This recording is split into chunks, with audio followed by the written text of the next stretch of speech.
Hello, hello. Today is a fabulous day. I'm so excited. Welcome or welcome back, whatever the case may be. I received a special deck in the mail today that I've been waiting for some time. Spoiler right here on the reading cloth. Today, we're going to be taking a look, just some quick first impressions and first peek at the Lantern Oracle. This is one of two decks that actually were created for the Lantern Project. So the artist and creator is Laura Tempest Zakroff, and the Lantern is a New England folk oracle. So the first deck was just released here this week, and so they are arriving, the decks are into people's mailboxes just in the last few days. I got mine today, and the first deck is land themed. There is a second deck that is called by sea. This one's called by land. The other one is by sea, and it is going to be released in a few months. I think it's expected to arrive by early October. So we'll see how that goes. I backed this deck on Kickstarter. I don't do a lot of Kickstarter projects. I'm pretty selective, but I've done a few in the past, and it had been a while since I had backed one. But when I saw this project, I was super excited. I understand that Laura Tempest Zakroff fell in love with New England when she studied there in college many years ago, and she has revisited and returned since.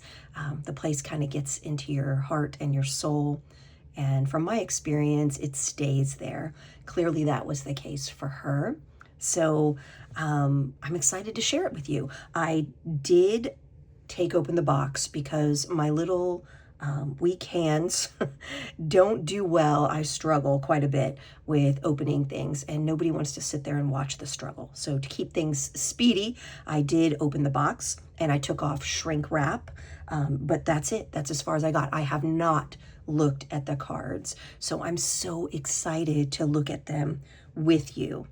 I do believe that I will be giving the deck and the other deck, the companion deck, a nice deep dive, and that would be a longer video. But I was so excited I just had to hop on here and give everyone a first look. So let's talk about the box. It's nice, right? It almost feels like that rose petal finish. I think perhaps it is. And here it says, by land, from the cultural, colonial, and maritime lore of New England comes a unique set of oracle decks, steeped in the tea of the ancestors. The Lantern, a New England folklore oracle deck set. This is the first of two decks in this series, one by land, which celebrates the magic of the land. The other is two by sea, 48 cards. So I don't know, is that 48 in each? Perhaps. So it comes, I like the backs, they're nice. We have a nice little guidebook. It has color images. We'll peek at maybe how the deck is organized. And there is the picture of the artist, I believe when she was first attending college in New England. And did it say where she was? Did it say she was in, before she moved to California? I'm sure they'll say Rhode Island, the Rhode Island School of Design, right? And she is familiar to a lot of people in the community. I'll talk more about her when I do a deep dive. So before we open the deck, I'll talk about some of the other things that came with. So for people that were supporting the project, there were some goodies. And one, of course, is this nice spread cloth or reading cloth, whatever you want to call it. And she went ahead and sent the by sea cloth as well. So this one is for the land deck, and this one is for the by sea deck. And I won't open it until we get that deck and we can look at that together. I will save that for you. Something else that came was just some of her artwork, and she used mixed media to create all these images. She shared that with backers throughout the project. So you could see she was using she was drawing. She was using watercolors. I think also gouache. There may have been acrylics as well. I definitely remember watercolors, but it seemed like she was, using all manner of media to create the deck. So this one is, look at that cute little frog. Little surprise stickers came with the project, and these are all her artwork as well. So you have a cute little lobster and a cat, a little old-fashioned witchy broom, and looks like a commemorative coin as well. Let's see if I can get this open. I did not think to struggle with that in advance. So we have on one side is the byland, one byland. And I don't know if you can really make out the imagery. There's a lighthouse in the background, the landscape, a clamshell up front, ye old-fashioned oil lantern there. That one's 2 by sea. This one's 1 by land. And this looks like something spooky, but not too spooky, holding the lantern here.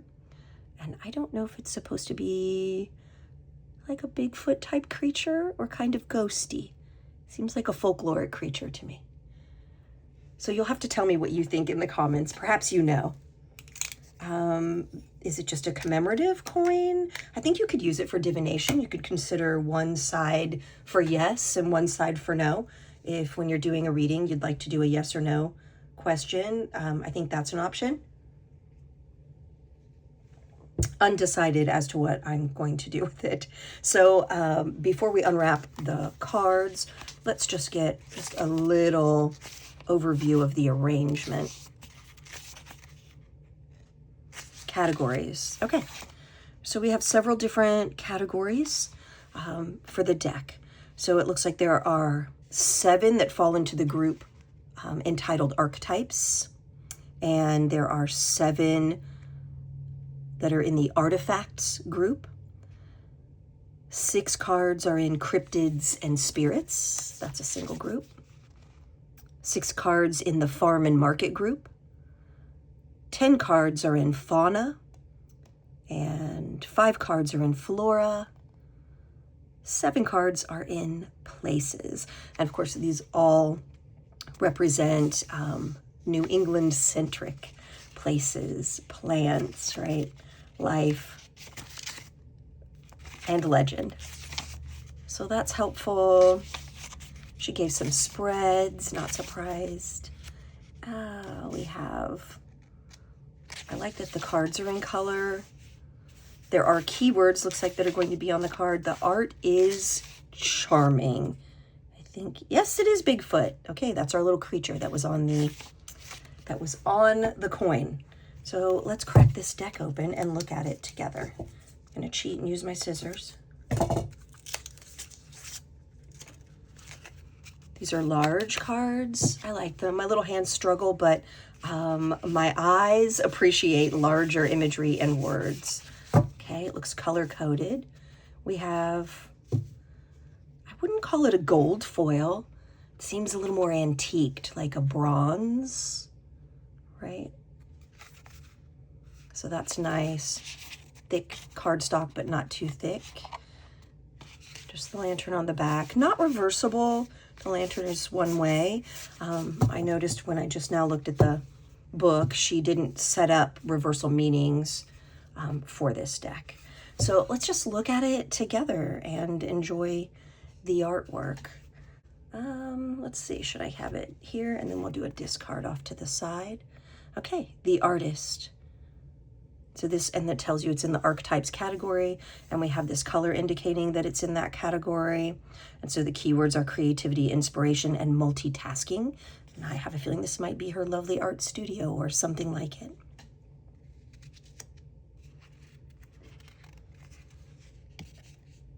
The immigrant. All the beautiful breads put up maybe like in a, almost in a bakery window, I would guess, but I don't know. I'll have to read the descriptions. Maybe we will pick a couple to read their descriptions. So the leader, tell we're drawing on the history of the place, the preacher.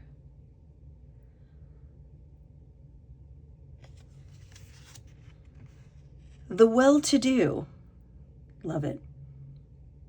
Pageantry, wealth, indulgence. The witch.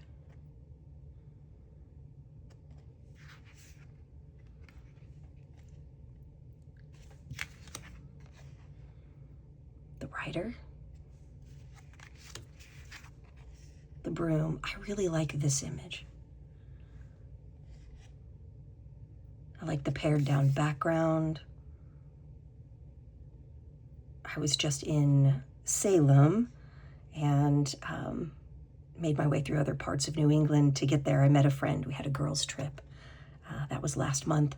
And it was not my first time there, but there was a wonderful broom display at one location, and all manner of brooms and the different styles and kinds from history.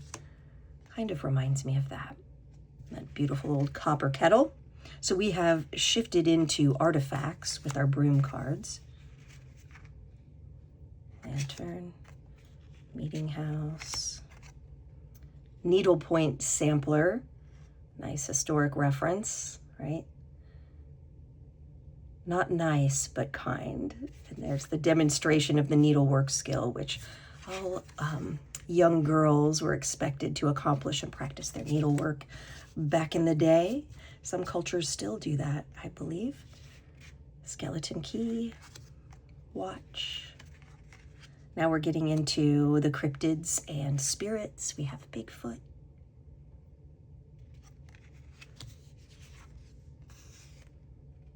Champ, which looks like New England's version of Nessie. Night Watchman. I'm excited to get to know some of the folklore. I know some, but I'm already getting the idea that there are many I don't. Okay, Pukwudgie, and I've seen it slightly different. Like, I feel like it was Pukwudgie or Wudjanini, because my daughter had a children's book, and I used to read it to her about the Pukwudgie. I think it had a connection, at least in the story that we read, to Native American folklore. And it was like fairy lore. Spectre moose, interesting. How beautiful that image is. Warning, wild, uncommon blessing. I just love the monochromatic, just the all blue. It is haunting, kind of cold image. It's like a quiet card. Vampire.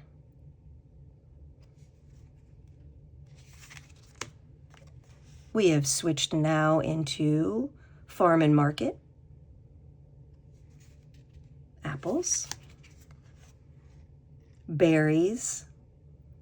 Safety, kindness, and sharing. I like that. Coffee milk. Okay, I'm not familiar with coffee milk. So we've got coffee syrup. Clearly we've made a drink. I don't know. Distillation, ingenuity, and quirkiness is a way to make coffee that's not traditional coffee. I'm looking forward to that one. Donuts. Maple syrup, of course. They're known for it, right? Throughout New England. The most delicious maple syrup I had.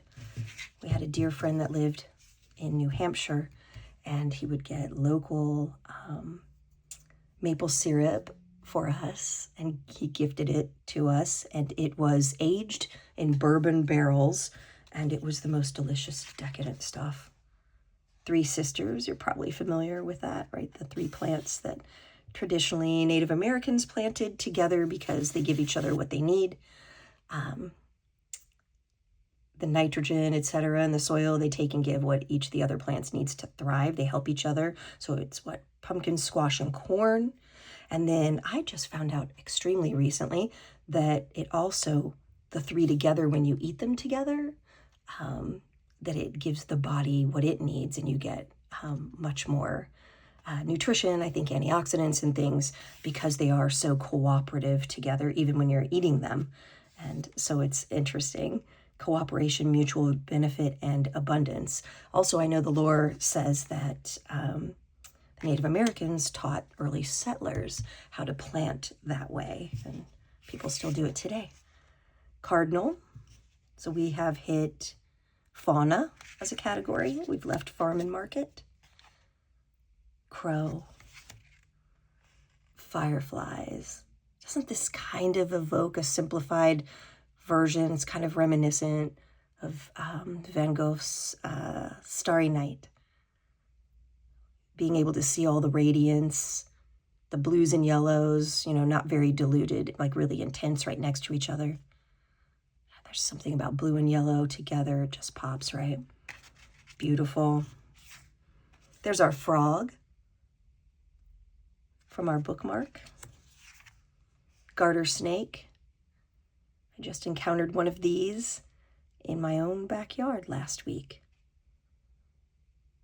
Startled me, for sure. Didn't look exactly like this, but he was good sized. Maine coon cat. Morgan horse. Rat. Crafty, resilience, survival. Do you feel like it's sticking? No. Turkey. Woodpecker.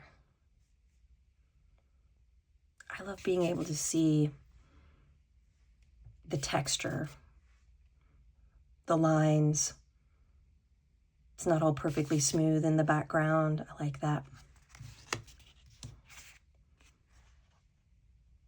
Hemlock spruce. It's interesting to show it multi-seasonal. So on this side we have winter, and on this side it's more like spring, summer. Dark half, light half. Hemlock spruce, spiritual connection, transformation, and strength. Mountain laurel, ambition, victory, and determination. Still in Flora.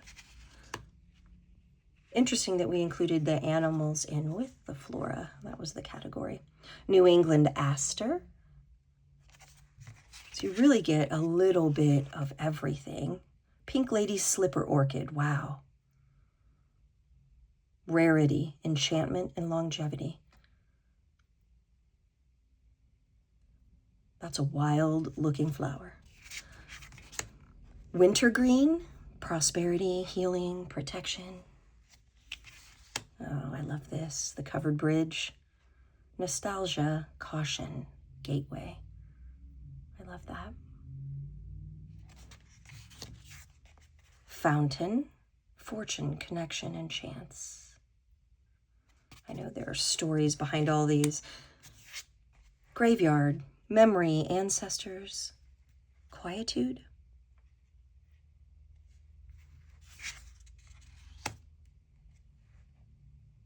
Spite house. It's just so thin, wedged in there. Yeah, the architecture is pretty amazing that you see in New England as well. Stuck-up bridge. Victorian mansion. Where it used to be. It's interesting. Evolution, transformation, and change. I'm going to just randomly pull a card out of here, and we'll just see how the guidebook reads. Let's get a flavor for it. Let's see. Let's pull this one. Ah, all right, we've got our fireflies. All right, so you may be able to see and make out what's going on. So our categories or our keywords are wonder, illusion, and distraction. And it says history and lore. Fireflies, also known as lightning bugs, are beetles that generate flashes of light using a chemical reaction in their lower abdomen. There are at least 20 to 30 species of fireflies that make their home in New England. Wow, really? I don't think I knew there were 20 to 30 species of fireflies at all. Some of them use specific blinking patterns to attract mates and communicate with each other. Their populations have been dwindling in recent years due to their habitat being depleted by construction and damaged by pesticides. But recent studies indicate that they may be on the rise again due to conservation efforts. Look into the darkness on a summer night, and you may get to see a show of twinkling lights. Of a more mystical nature, there are many stories of small orbs of light near swamps and in graveyards that try to lure folks off into the woods. Departed spirits, cryptids, and aliens have all been attributed to being the possible source of these lights. Message: enjoy and cherish the small wonders. Take care to preserve magic in your life. Pay attention to the patterns of communication around you. Reversed. Oh, I thought she didn't give reversals. Maybe she just meant that she didn't. Do the reversals on the back of the card. Okay. What seems spectacular is likely too good to be true. Don't follow others blindly. Trust what you know. It's all just a show. Interesting. I think I'm going to stop there. I really didn't want this to be too lengthy, but I wanted to give you a nice tour, a little run through the deck. I wanted you to be able to see the beautiful cards and some of the other goodies. I don't know. Let me know what you think. Did you order this deck? Would you be interested in owning this deck? If you enjoy it, I certainly will try to prioritize sharing the second deck that accompanies the project, the one called By Sea. So I think I'll stop it here. I am going to do a deep dive because there are so many wonderful stories that are behind each and every card. And so I'd like to be able to dive into that a little bit more. So I will leave our fireflies out, and I hope you enjoyed my unboxing without the box, right? Our first look, our sneak peek. More to come. Take care.